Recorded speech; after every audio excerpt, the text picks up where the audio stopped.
Good morning, good afternoon, good evening, whenever you might be watching this.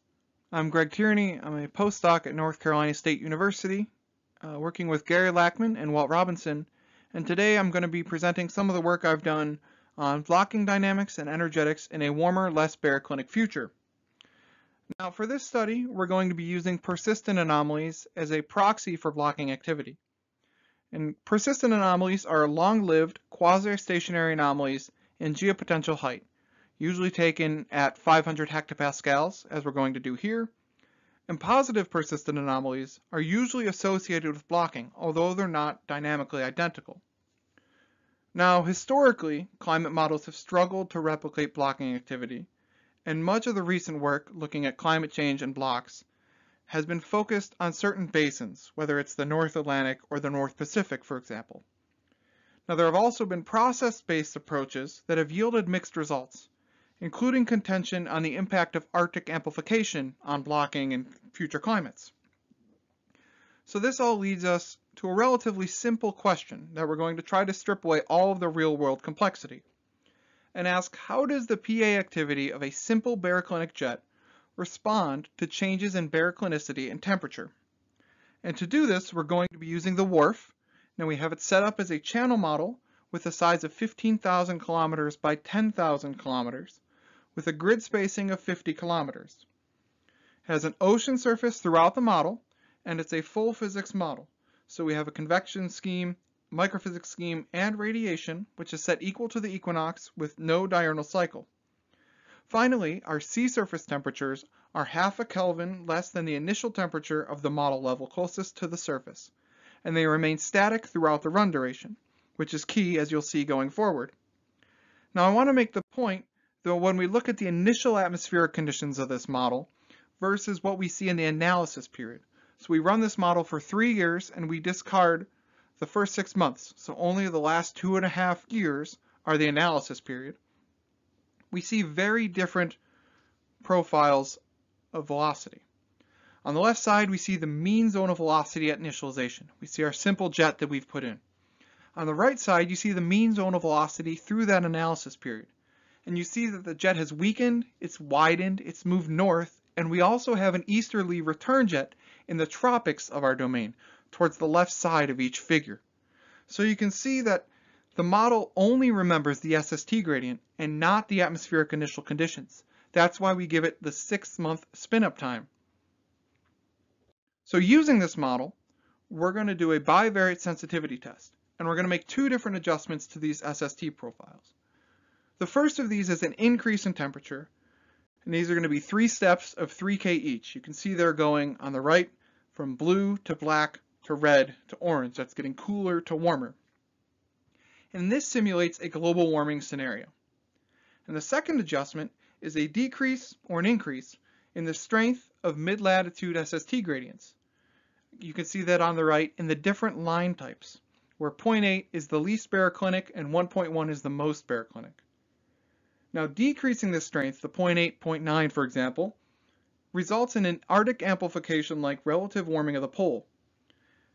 And this whole experiment results in a 16-run bivariate parameter sweep, which you can see below on the table, covering many different potential scenarios. So we have temperature increasing on the table if you go upwards, and baroclinicity increasing on the table as you go to the right. And to give you some reference, we're approximately there in the table and going up and to the left. The exact angle depends on which scenario you want to follow. So now that we have that set up, we can see what it results in, and we get pretty good looking mid-latitude flow. You can see the jet there as we look at 500 hectopascal geopotential heights. And in blue, you can see as they grow and decay the different positive persistent anomalies. And we identify those persistent anomalies by using a method based on Dolan-Gordon, where the anomaly, and again we're using 500 hectopascal geopotential height, the anomaly must exceed the threshold value of m for t days, which begs the question of how to define m and t. And there's a couple different ways that we can do this. Now first, we could define t, the duration threshold is 5 days, and a constant magnitude threshold for each of our 16 runs at 150 meters. And this we would consider our fixed threshold run. And when we employ that algorithm, You can see there on the top, the threshold is 150 for all 16 runs.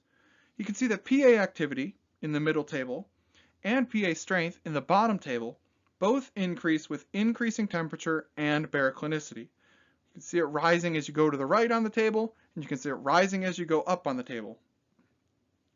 Now alternatively, we could define T and M as 5 days, still for the duration threshold, but for the magnitude threshold, take 2 times sigma, where sigma is the standard deviation of the 500 hectopascal geopotential height. So we're connecting it to the flow variability of each run. And when we do that, you can see the threshold depends on the run. These are run-sensitive thresholds. You can see the PA activity and strength don't show any cohesive response to temperature or baroclinicity. What we see in the fixed threshold gets completely washed out by the run-sensitive threshold. If you want a deeper dive on this, we have an upcoming paper in the Journal of Climate, so I would keep an eye out for that.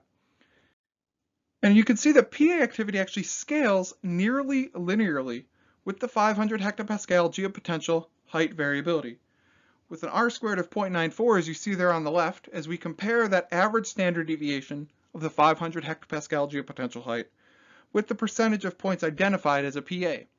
So if you know the mean state and the variability of your mean state, you can predict how much blocking will be in your model. That begs the question, what's the compensating mechanism that's holding this linear relationship together, even as we add more energy into the system? And to do this and take a look at this question, we're going to go with an energy budget approach. First, looking at the eddy available potential energy, the EAP, and we're going to break this budget down into 3 different pieces. First, we have the conversion of mean available potential energy, MAPE, to EAP. Secondly, we have the baroclinic conversion of EAP to eddy kinetic energy, EKE. And finally, we have the production of EAP via diabatic heating. So, if we look at increasing the baroclinicity and what it does just to the EAP quantity itself, we see that the amount of EAP present greatly increases with increasing baroclinicity if we look at the zonal mean. Again, the southern portion of the domain is on the left-hand side of this figure, the northern on the right, and we're looking at a zonal mean over the analysis period. You can see we almost get a doubling in the peak amount of EAP in our runs as we increase that baroclinicity. Now this increase primarily comes through an increase in the conversion of the mean available potential energy to EAP. You can see the 2 figures look very similar to each other. Now once we have this increased EAP, it's also converted into eddy kinetic energy at an increased rate. This baroclinic conversion is increasing in those same latitudes. So now we've taken that increased EAP and now we have increased EKE. And we can break down this EKE in an eddy kinetic energy budget, which again we can break into a few pieces. First, the ageostrophic geopotential flux convergence. Second, as we've already seen, the baroclinic conversion of EAP to EKE. And finally, the horizontal advection convergence of EKE. So looking into these in the EKE budget, first we can see that if we look at the EKE as a whole, not surprising, the more baroclinic run contains more EKE at every single latitude. But the convergence of horizontal advection is actually pretty similar between the 2 runs. As we go from the less baroclinic run in blue to the more baroclinic run in orange, it's relatively similar. The difference is actually found in the ageostrophic geopotential flux convergence. So this is where we're finding that surplus EKE that was originally surplus EAP that came all the way back from that conversion of the mean available potential energy. So you can see there, increased baroclinicity within the model domain turns into increased MAPE conversion into eddy available potential energy, turns into increased eddy kinetic energy, finally turns into increased ageostrophic geopotential flux, and thus ageostrophic geopotential flux convergence. Now, we've looked at the baroclinic axis of this bivariate experiment, but does the same energy flow actually hold with warming? Well, let's start at where we started again. If we look just at the eddy available potential energy at the EAP, with warming, the amount of EAP present actually slightly decreases between the colder 298K run in blue and the warmer orange run, the 298K run. But this is due to a reduction in the conversion of the mean available potential energy to EAP. So we see that decrease where we saw an increase in the baroclinicity before and an increase in MAPE conversion. When we increase the temperature, we're not seeing that same increase in mean available potential energy. However, there's a different twist with the temperature. And that's that the decrease is actually mostly offset by an increase in EAP generation due to diabatic heating. You can see there in the exotropics between approximately 5,500 kilometers and 8,000 kilometers that the 298K run actually generates a lot more EAP via diabatic generation. There's a lot more diabatic heating going on in the warmer run, as you might expect. And now we see a similar story when we go into the baroclinic conversion. In the extratropics, EKE is created via baroclinic conversion at an increased rate. So even though we have less EAP in general, it's actually being turned into EKE more efficiently in the warmer run. And if we look at the EKE budget of both the 289 and the 298 run, you can see here, again, the 298 run had that more efficient conversion. There's more eddy kinetic energy available in the 298 run. And we break this down. The convergence of the horizontal advection, again, is pretty similar. We saw this same when we looked at the baroclinic axis of the experiment. Now when we're looking at the warming axis of the experiment, you can see that that convergence of horizontal advection is still pretty similar between the 289 and the 298K runs. And again, the surplus EKE can be found in the ageostrophic geopotential flux convergence term. You can see it all the way in that extratropical latitude band between approximately 5,500 and 8,000 kilometers. So when we look at the composite, so we've now taken the events in these runs and we're centering them. We have the 289, the colder run on the top there, and the 298 on the bottom. You can see that that pattern of ageostrophic geopotential flux convergence is amplified. The greens become deeper greens and the purples become deeper purples. So the additional energy input from the diabatic heating with warming, coming from the EAP through to the EKE, finally results in increased ageostrophic geopotential flux in the flow. And thus, we put this chain together for the warming axis of the bivariate experiment, that we see increased temperature within the model domain, and we see decreased eddy available potential energy when we warm, and that's due to the decreased conversion from mean available potential energy. However, there's a key difference between the warming and the baroclinicity, is that the warming has an offset of increased EAP generation due to diabatic heating. Again, this leads to increased EKE due to an increase in baroclinic conversion, and finally increased ageostrophic geopotential flux, and thus AGF convergence.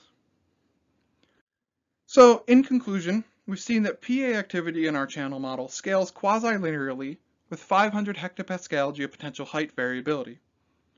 And both adjustments that we made in the bivariate experiment, the baroclinic adjustment and the warming adjustment, they both result in increased ageostrophic geopotential flux. But the mechanism of EAP production differs and adjusts for each one. If we increase the baroclinicity, we get more EAP from increased MAPE conversion. If we increase temperature, we get a decrease in MAPE conversion, but we get an offset by increasing the diabatic generation of eddy available potential energy. Thanks for watching. If you have any questions or you want a written transcript of the presentation, please feel free to email me at the email address there on the screen. Have a nice day.